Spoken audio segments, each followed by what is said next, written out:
everyone, my name is Callie and I'm going to show you how to get icy white platinum hair from home. So I am not a licensed cosmetologist, I just do what simply works for me, and I actually like my results better from when I do it at home. So I use the Quick Blue from Sally's, and then I usually use 30 volume developer. But I sent my boyfriend to the store and he got 20 and 40, so I'll just use 1 scoop of 20 and 1 scoop of 40. And then I always use olaplaex, the bond multiplier number 1. I think you're supposed to have a cosmetology license to get this, but I have a friend who is a hairdresser and she got it for me. And that also does dilute the volume, so I'm actually glad that I have the 40. So, oh fuck, I forgot. It's just gonna keep going. Okay, so I parted my hair already. I'm gonna use gloves.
So this is the result without it being even toned, and it's really white.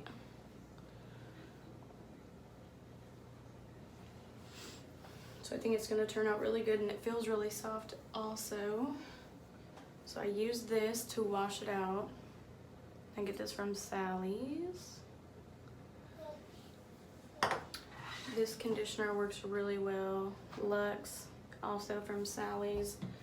And then if you want a really high shine, this works really, really good. And you can use it in place of your conditioner, but I let it sit in my hair for like 30 minutes and then put conditioner in for 30 minutes. So this is the final result after it being toned. I left the bleach in for 45 minutes and I left the toner in for like 5 minutes because it was pulling really fast. And there are some spots that are a little bit gray and a little light purple, but overall I think it looks really, really good and I'm really happy with it. And that is how you tone and bleach your hair at home.